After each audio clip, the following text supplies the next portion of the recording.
Hello, everyone. You're in the Ether, and I'm your host, Cody Fry.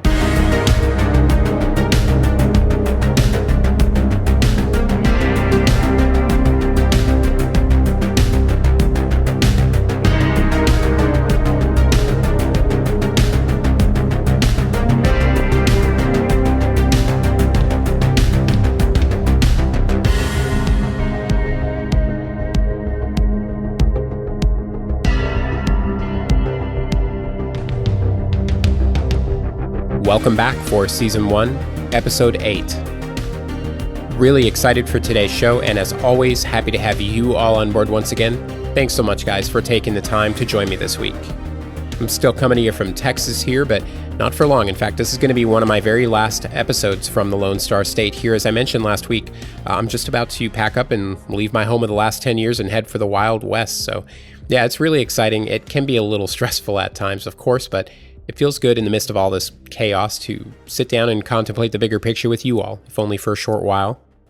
And speaking of bigger picture, I think a lot of our stress comes from worrying about the past and the future, and we tend to forget sometimes, don't we, that we only really live in the present, though some might debate that, but I think it's important to remind ourselves to enjoy right now, and that things usually have a way of working themselves out. So I only speak for myself here, but perhaps it'd serve us all well to spend a little less time worrying about what could have been and what might be, and spend more time in the here and now. Take that moment and appreciate what we have today, because I guarantee no matter who you are, regardless of what you or I don't have, someone out there has less.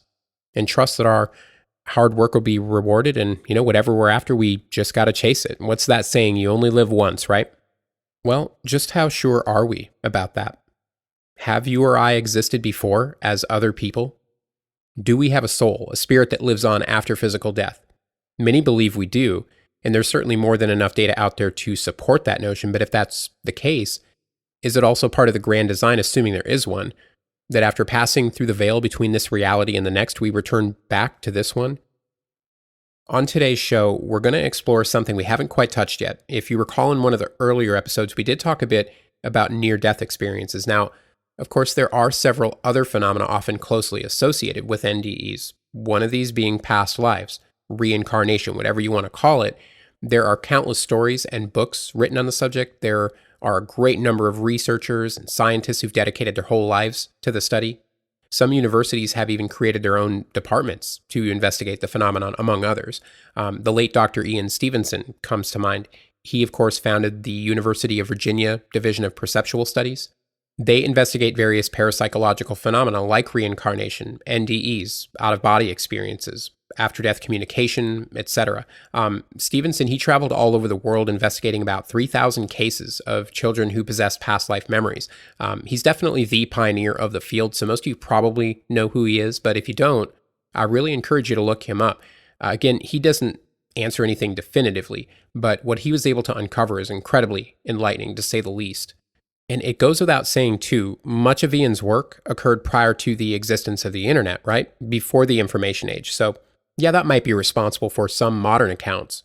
I find it highly unlikely, however, that, say, a little girl in India, prior to the internet era, would have gone to, the library? To sift through and study countless old newspaper articles, to concoct some elaborate story and lie about having been someone else. It just sounds really absurd to me. And good luck getting a young child to do that, by the way. So what about the parents then? They must have coached their kid. Easy enough explanation, I suppose. And I get that. We should be considering that because there probably are some that would do that for whatever reasons. But once I dug into a few of these stories, it really didn't take long for me to realize, that theory, it just doesn't hold much water, I'm afraid. There's just too many reports, too many similarities which appear to transcend space and time. And as I alluded to before, yeah, we do have to be a little extra skeptical of the more recent accounts, of course. The average 8-year-old can go online and read a story or two, and for any number of reasons, adopt them as their own, use them as inspiration, whatever. Obviously, so-called adults do this as well, right? Either for attention, fun, money. Frankly, I don't really care why they do it, but I'm encouraging you to take that same skeptical lens you'd view those people with and really look at a lot of these stories out there. I think if you're being honest with yourself, you're going to start to notice certain key things like I did, such as the vast majority of these people, they're not authors, public speakers, not even so much as a YouTube channel. They've gained nothing. They often don't even share their experiences with many of their own friends and family for fear of ridicule. Not that they don't exist, guys, because I'm sure they do, but I am just not seeing a whole lot of people out there waving their arms up and down, shouting on the Today Show saying, "Look at me, I remember being somebody else. Go buy my book, attend my lecture." So, if we're going to consider this, then we almost certainly have to start with the most basic fundamental questions like, how is this possible then, right?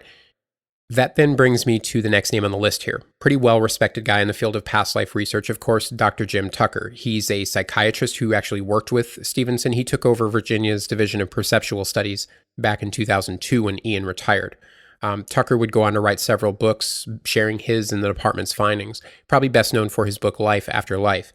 And real quick, I wanted to share just a couple stats here Jim published on behalf of the university. 60% of children who claim to have past life memories are male. About 70% claim to have died a violent or unnatural death. And in those cases, 70% of the deceased were male. 90% of them remember being the same gender in their previous life. And the median time between death and, quote, rebirth is 16 months, of which only 20% claim to have memories of.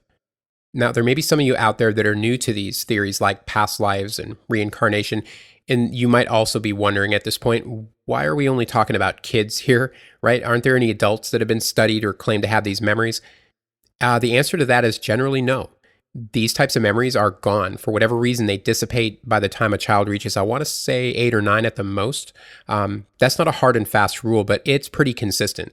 There may be a few people here and there who retain some of these memories longer, in rare cases their whole lives, but usually that's not the case. After childhood, those memories are just simply gone. Now, Tucker, he's investigated every angle from pure fantasy to straight out hoaxes or fraud, again, whether or not the parents for whatever reason put them up to it. But his research simply does not support these theories. In his own words, he says none of these possibilities would explain some of the other patterns, like the intense emotional attachment many children have to these memories, and it defies logic that it would just be a coincidence. Jim further believes that this may all be possible in the realm of quantum physics, where events involving particles like electrons and protons occur only once they're observed, which the double slit experiments of years ago confirms. This suggests that the material world may be derived from consciousness, not the other way around. Still quite the hotly debated topic among many today. And further, if consciousness creates the material world, then it may not be dependent on that world to exist. In other words, if consciousness doesn't require a physical brain, who's to say it can't exist after one's body dies and assume another at some point later? Now, many mainstream scientists argue, of course, there's a leap in logic there between the behavior of small particles and consciousness, something, in all fairness, we know very little about currently. That essentially there's too many assumptions and not enough hard data to support it. And that's a valid argument. We're really not at a point yet where we can definitively prove any of this. That doesn't mean we never will, though. Let's not forget that things like the Higgs boson, gravitational waves, they were theorized many, many years before actually being accepted as fact by science. So, it's really not unusual to see this pushback, and like it or not, maybe that's just how it has to be. We do need skepticism and counter-arguments, but we also need the proper tools to investigate these things, and unfortunately, for the most part, they're not exactly lying on the shelf right now, are they? But progress has been and continues to be made, and just like any other field of study, if examined enough, it's only a matter of time before significant discoveries are made, and I believe some already have been. It's people like Stevenson and Tucker, universities like Virginia. It's the undying pursuit of knowledge, the human spirit, perhaps most of all stories like the one we're going to talk about today, that push us ever closer to these hidden truths and realities. And I think one really important thing to keep in mind as we move forward, and I've said it before, the absence of evidence does not mean evidence of absence. I mean, sure, a great deal of this stuff is anecdotal and circumstantial, but there's something there. Though we may not know what exactly or how to find it, measure it, duplicate it yet, we can't forget we're still only human beings observing what we're able to observe. We're pretty prone to errors and misguided judgments and assumptions by our nature. So if you never thought reincarnation was possible before, all I ask is just let go of your preconceived notions for a little while and be open to what these people are saying.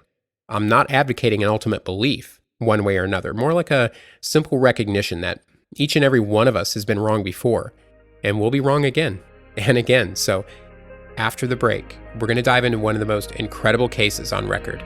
Don't go anywhere, guys.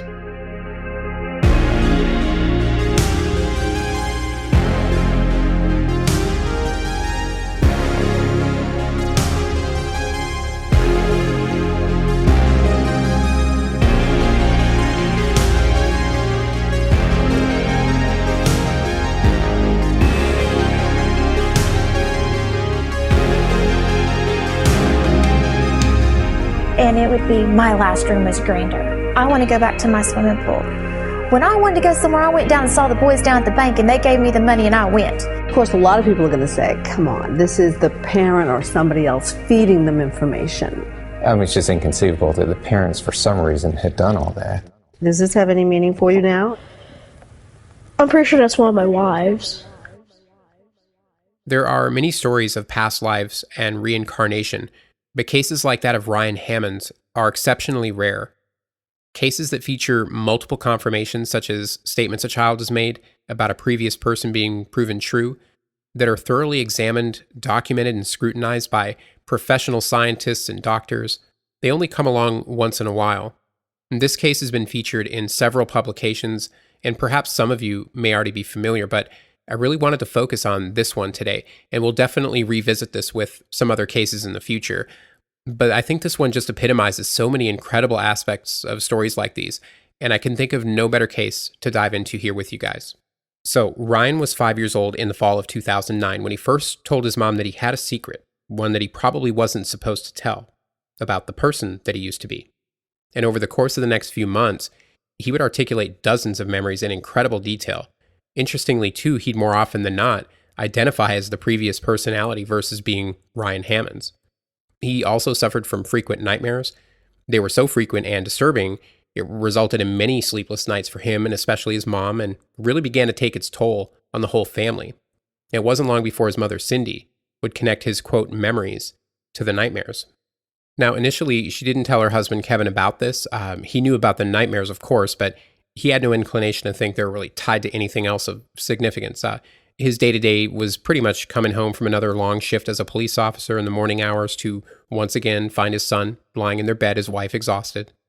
And Cindy, meanwhile, she began to research stories online about kids claiming to have past life memories because really, first and foremost, she wanted to help her son, who was obviously struggling with something. And in her research, she found that oftentimes it helps to present the child with familiar objects or photos to help them remember, process these feelings. One day, Cindy, she waits for her husband to come home and she just lays it all out there. She told him everything Ryan had told her, even presented him with a book on reincarnation, I suppose to help validate the phenomenon a bit and lessen the blow, but she got the response she was afraid of. A skeptical, very frustrated, really, Cindy, reincarnation, are you serious? He basically went on a rant about how ridiculous it all was, how he wanted absolutely none of it. Of course, when they turn around, they see poor Ryan standing in the doorway, who bursts into tears. So Kevin kneels down, he hugs Ryan, he apologizes, he says, hey, maybe mommy didn't explain it right. Why don't you just tell me what's going on? Suddenly excited now, Ryan says, really? Wait here, I'll go get my book. So he comes back a moment or two later with a big book about Hollywood. He crawls up beside his dad, he starts thumbing through the pages, and he stops on the page he was so excited about. He points and says, see, Daddy, Mommy got me this book. She found me. That's me and that's George. We did a picture together. And the caption explained that the still was actually taken from the 1932 movie Night After Night, starring George Raft, the man Ryan had pointed to, and Mae West. It was actually her first movie.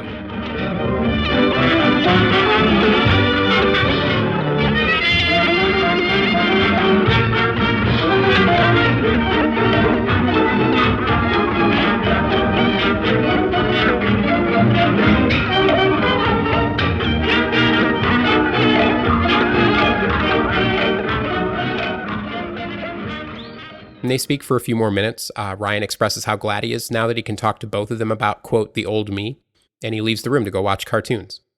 Now, with a lot of these stories, it might go a little further with, a few interesting confirmations of validation here or there. Over time, the memories fade and that's that, no more to tell. But this is just where Ryan's story begins. He's absolutely certain he was once a rich movie star who lived in a big house in Hollywood. He had a swimming pool, drove a green car. Don't forget he's 5 years old. The house he lived in was full of children. He had a feeling 3 of the boys in particular weren't his boys, but he, quote, gave them his name because nobody else could. He went to fancy parties with the cowboy man, the guy who had the horse that did tricks. This guy was apparently his buddy. He was in a movie with him, the same cowboy who did all those cigarette commercials. Now, Cindy never expected to find an actual photograph of this man Ryan claimed to be, especially seeing as how they didn't even have a name. Ryan just couldn't remember that detail.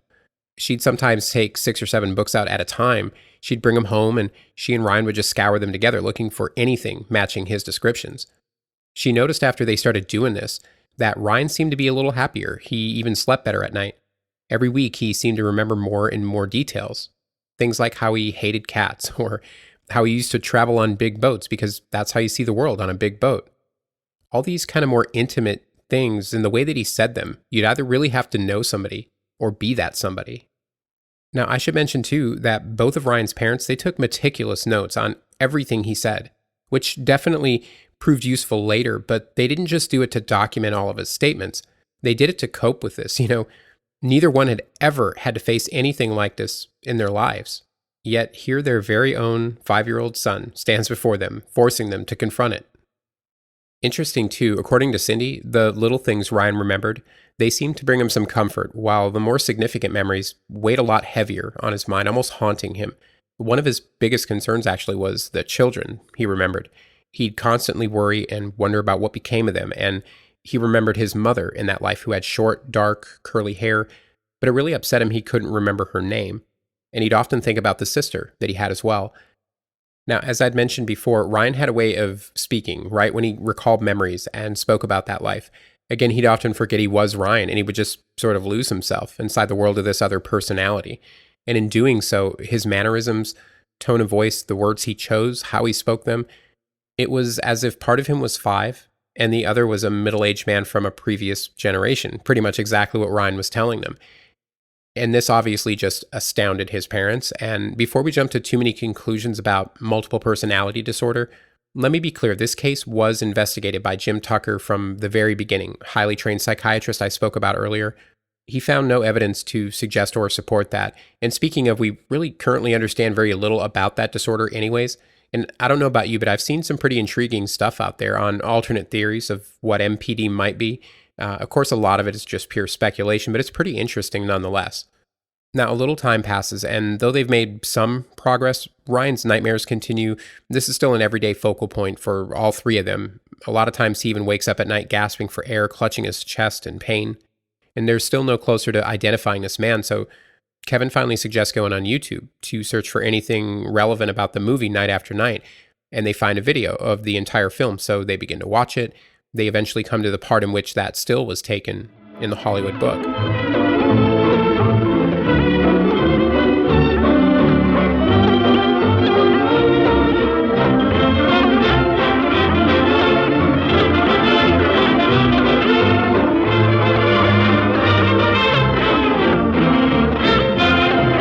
I'm just thinking of all the time I wasted with dames like Morty and Iris. If you can't have a woman like her, you're better off with nothing. I didn't know classy gals went alone to nightclubs. That's the mystery. Of course, she's a lady, all right. Goodness, what beautiful diamonds. Goodness had nothing to do with it, dearie. Do you believe in love at first sight? I don't know, but it saves an awful lot of time. The scene is brief, and he doesn't speak a word, but there he is, the man they'd been searching for so intently for months. So Kevin calls Ryan into the room to watch it with them, and he gets pretty animated about one particular scene. A group of men, they open up this closet stocked full of guns, and this is actually a memory that Ryan had already shared with his mom before any of them sat down to watch it on film. Cindy and Kevin, they watched the rest of the movie, and the man Ryan identified with, he only appears briefly in one other scene. Again, no lines. And it's clear to them at this point that whoever this guy was, he was only an extra, which means his name isn't in the credits, so they still have no idea who this guy is. Now, remember that book I mentioned before, the one that Cindy presented Kevin with when she first sat him down to tell him about Ryan's memories? Well, that book was Life After Life, and on February 10th in 2010, she wrote a letter to the author, of course, Dr. Jim Tucker. She enclosed a copy of the still photo, along with a list of some of Ryan's statements. Things like how he never allowed anybody to drive that green car, the Chinese restaurant was his favorite, and the little man who ran the place became his friend, how he'd worked at what he called the agency as an agent. He talked about his wardrobe, collection of sunglasses, etc.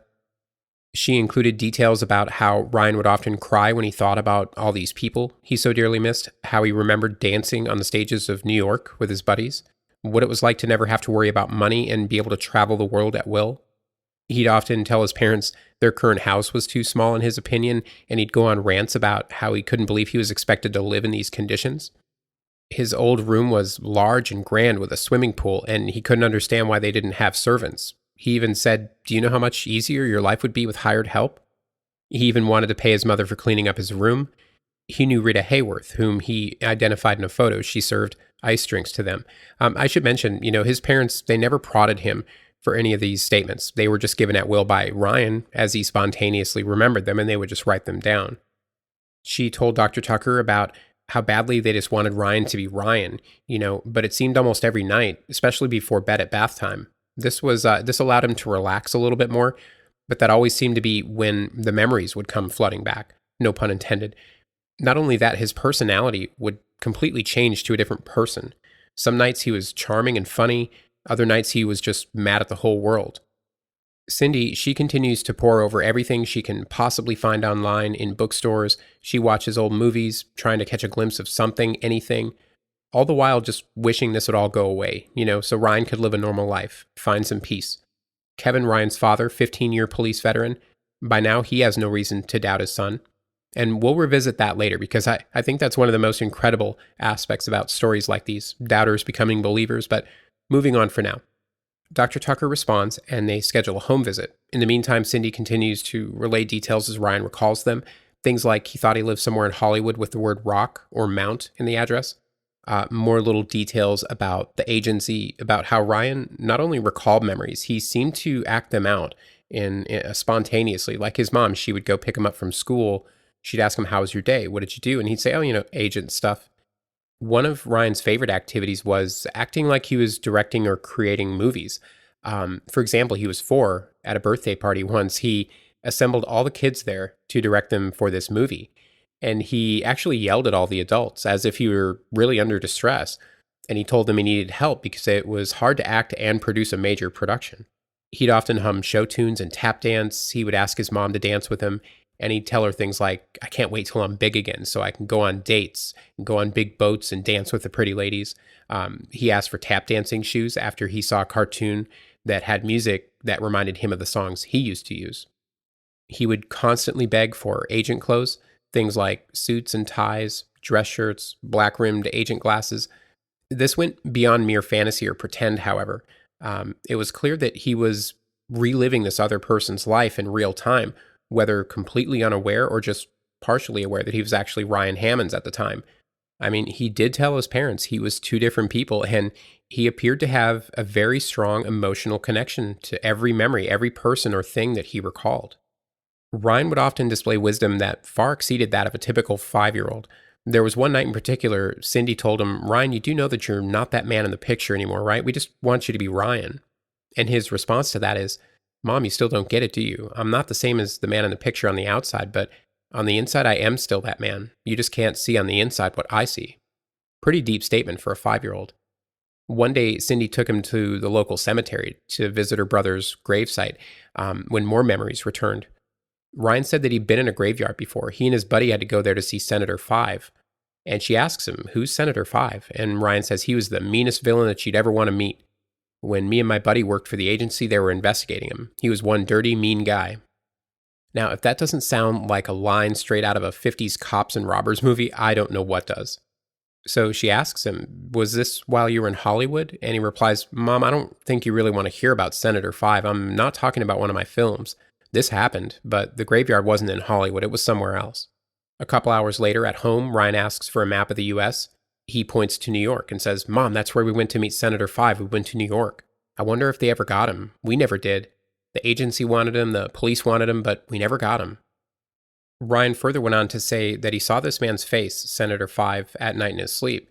And Cindy, considers this maybe he has something to do with it. He seemed to be pretty afraid of him, she noted. Every time they talked about him, he seemed to be looking over his shoulder, whether he was real or fantasy. And on April 17th, they had their first meeting with Dr. Tucker, and they discuss all the major aspects of Ryan's memories and behavior.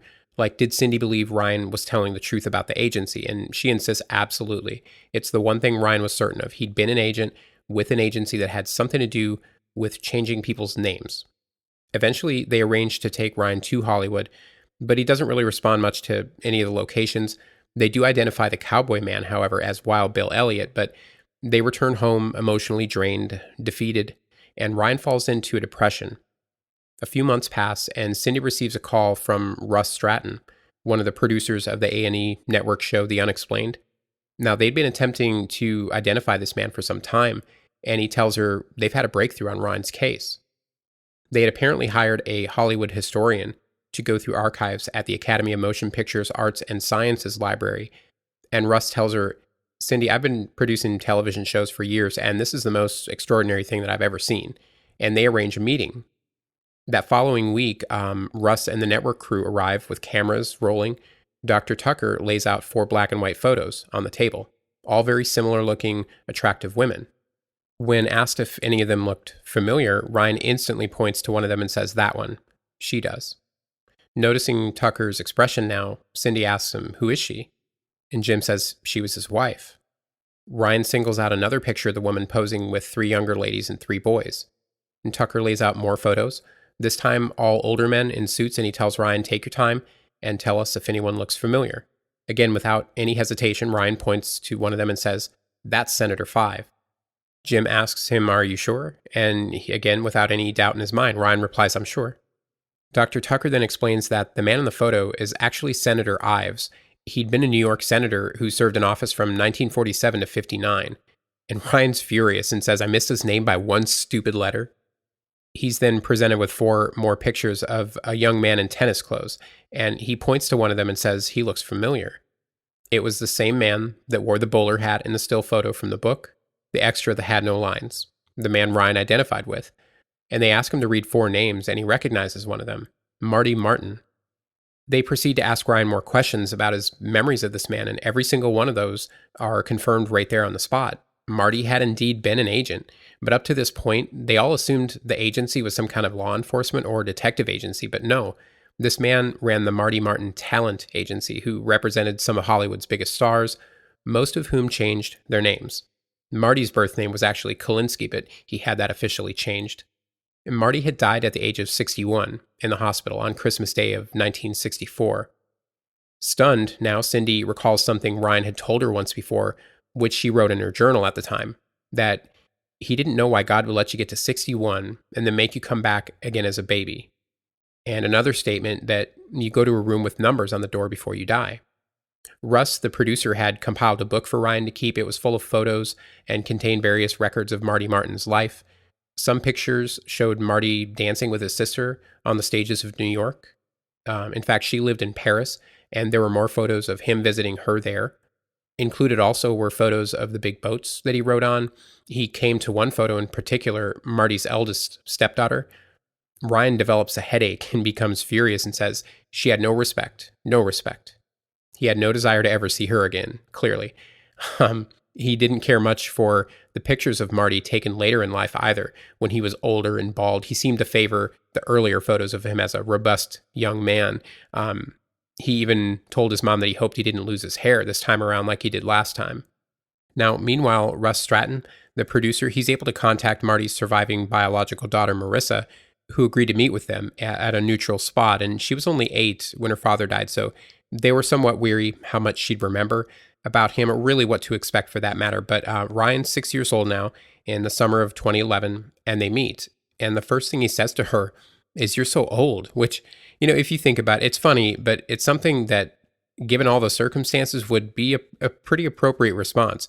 After that, though, he's pretty shy in her presence. He doesn't have a whole lot else to say to her, and he stays out of the room for the most part while Dr. Tucker and the other adults talk to Marissa. And she confirms many details Ryan already provided to Cindy, which she had documented in her journal. Little things like that green car, how he definitely didn't let anybody else drive it. Marty did indeed hate cats, so he got her a dog instead, which she hated. They lived on Roxbury Drive. If you remember, he recalled it being Rock or Mount. Her father had this extensive sunglasses collection. Again, Ryan told his mom all this stuff long before, so you really have to wonder, how could he have possibly known some of this?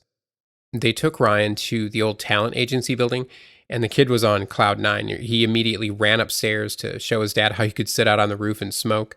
He sat on the windowsill for, a long time, just kind of taking it all in. Didn't say much, his mom remarked, but his face spoke volumes. That sadness that had been with him so long was kind of finally starting to lift, and he had some answers now, proof he wasn't crazy. Finally had that peace that they'd all been seeking so desperately for. And it was time to move on with this new acceptance that he was Ryan Hammond's now. And to date, though he says he doesn't think much about it anymore, he does still retain some of those memories. Now, on that note, I had mentioned before these confirmations, right? As in statements a child makes about their previous life that are later verified accurate. In Ryan's case, we don't just have a few, a dozen, or even 2 dozen. There's a total of 55 verified memories on record. And this many is quite rare. In fact, I believe that's a record.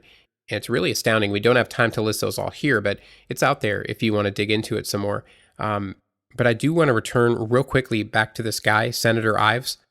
I don't know what I was expecting there, but the way the story was going, I don't know. I would have thought maybe he would have wound up having more involvement in this somehow, but doesn't really appear to be the case. It's later confirmed by Marty's daughter, Marissa. She remembered seeing a photo of Marty and the senator together and that they were friends. But I wasn't able to find anything to support Ryan's statement that he was a corrupt villain or anything like that. Don't know of any scandals he was involved in. And sadly, not much else is said about him. And as far as Ryan's dreams, that he had with him, I don't know. It doesn't appear he had anything to do with Marty's death. So this aspect of the case is still a bit of a mystery, or perhaps it's confusion on Ryan's part. We'll probably never know. Now, there is one final little wrinkle to the story that I wanted to add here real quick because, well, I found it interesting, and I also think it helps lend that much more credibility to all this. Based on Ryan's statement about how God let him get to 61 and made him come back, that wasn't consistent with Marty Martin's birth certificate. That indicated he was born in 1905, which would have made him 59 the year he died. Ryan didn't deviate, however. He stuck to his story, even though it appeared he was wrong. Later investigation, though, reveals Marty's birth certificate was wrong. Using other vital records, they were able to confirm his actual year of birth was 1903, thus proving Ryan once again correct. No one knows if, the medical facility made some kind of clerical error on their behalf. That's certainly possible, but it's also pretty common for people in showbiz to lie about their age, so it's certainly not inconceivable for a guy with that kind of money, friends in high places, right, to get something like that changed. We'll probably never know either way. I just thought that was worth mentioning. On the other side of the final break, we're going to come full circle. We're going to crawl into the belly of the beast and try to take off its mask. Don't go anywhere, guys.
Like I said before, Ryan's story has been featured in at least a couple books. In 2015, he appeared with his mom on the Dr. Oz show. The Today Show interviewed the two of them as well. The primary source I used for today's episode, though, was Leslie Kane's book, Surviving Death. I mentioned that book in a previous episode. She's a journalist turned author. She does great objective investigative work, and Leslie actually met and interviewed Ryan for the book. She developed a good relationship with him and his family. And her book's filled with lots of other past life stories, but a good portion of it is also dedicated to, mediumship and psi. It's really become one of my favorites, and I can't recommend it enough. I really don't know what to make of Ryan's story. It evokes so many feelings and so many questions. It's really quite difficult to even express. So let's unpack this a bit, and we're going to start by ruling out some obvious stuff here. Neither Ryan nor his parents ever sought or achieved fame or fortune. Maybe Dr. Oz comped them plane tickets in a hotel room, right? Big deal. If you recall, Ryan's father was a skeptic turned believer. His mom just wanted it to all go away. They both tried to conceal all of this from their friends and family. Not only were they afraid of the judgment, they were terrified because none of this jived with their belief systems at all. They all currently live a very normal life in Oklahoma today, the life they always wanted. That doesn't sound to me like a family seeking attention. Was this whole thing a hoax, orchestrated by his parents? Look, I'm just going to say it. Who would really believe that? How then does Jim Tucker fit into all this? Was he in on it too? Just how would his parents have fed 5-year-old Ryan information that wasn't available online, details that without the aid of a professional historian would have never seen the light of day. I mean, come on, look at the factors here, weigh the evidence, do a little bit of research on the interwebs, validate those sources, and really consider that theory. If at that point should you still wish to cry hoax, then I wish you all the best. I sincerely hope, though, one day you can find a way to escape that vicious denial spiral you're in, truly. So now that we've safely ruled out the get-rich-quick scheme and the hoax theory, let's also throw out the it's all complete coincidence theory. I think that's more or less an equally ridiculous explanation. I feel like now we can move on, not into the realm of assumptions, but to a place where we can accept that Ryan's experiences, whatever they may or may not have been, they were genuine. It's clear that he possessed intimate knowledge of another man's life that he couldn't possibly have known. Can we say for sure those were memories? Well, let's drive into the weeds a little bit. Let's consider something like the Akashic Record. Did Ryan somehow unknowingly, unwillingly tap into some kind of place of pure information that contains all knowledge of all things that'll ever exist? Hard to say. That may be more applicable to, say, a shaman or a medium. I don't know that it really rings true in Ryan's case. And how would we explain the intense emotional attachment, the knowing Ryan felt deep in his bones that not only was he remembering his previous life, he still believed he was Marty Martin. Even at the young age of 5, maybe even younger, that's just when he started talking about it, he was able to recognize that he was two different people. Though he struggled to accept that initially, he knew it. I do have to ask, though, why the 40-year gap? That is definitely one of the more puzzling aspects about this case for me. It's hard to wrap my head around it. Remember, Jim's research indicates a high percentage of people in the 16-month window between lives, right? But obviously that's not the rule then, is it? That then begs the question, where the hell was Marty between 1964 and 2004? I really feel like I'm quoting Back to the Future here for some reason, but in all seriousness, that aspect alone demands so many answers. Was it all instantaneous for him? Like, did he exist in a place where time didn't? Or did he actually experience 40 years in some other realm and came down with a sudden case of amnesia once his soul broke the mortal plane to once more inhabit another skin suit and begin a new human life? That would strongly imply, I think, then, that you and I were something other than human. At our core, we're something else. I can't also help but wonder, how many times then, is it an availability thing? Like, is there a really long line of souls somewhere just waiting? And if we get dealt a shitty hand and check out early, do we get priority over the guy towards the front of the line who's been waiting a long time, who died of old age in his 90s? Do we get a choice? And I've asked this question before, why do we forget?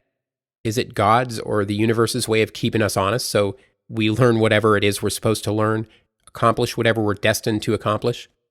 Or is it all just an infinite, perpetual loop where, again, the real laws of nature aren't bound by any such thing as time?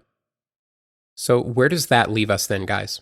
I mean, honestly, it would appear that the most likely explanation here is Ryan Hammonds is Marty Martin, or at least he used to be in some way, shape, or form. And the weight of that claim isn't lost on me. I realize how huge that is. It's unimaginable. And I can't even begin to attempt to verbalize a proper adjective for that. Yet, what else is there?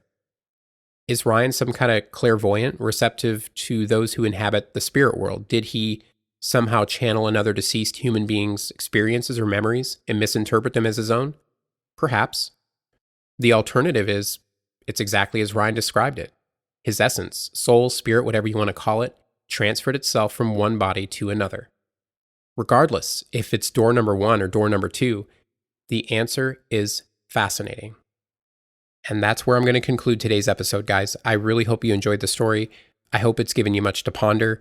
And if you enjoy the things we discuss here on the Ether, and you want to do your part and show your support, please head over to iTunes to subscribe, rate, and review the show if you already haven't done so. This podcast can reach so many more people with your help. And hey, the sooner we get those reviews, the sooner you won't have to listen to me do this plug anymore, right? So also, don't forget to follow us on Instagram at ether_show. Check out the Ether Podcast Facebook page. And if you have any questions, comments, you have an experience or a story you'd like to share, please reach out to us on social media or email the show at theethershow@gmail.com. Thanks again for joining me in the Ether. We'll see you next time.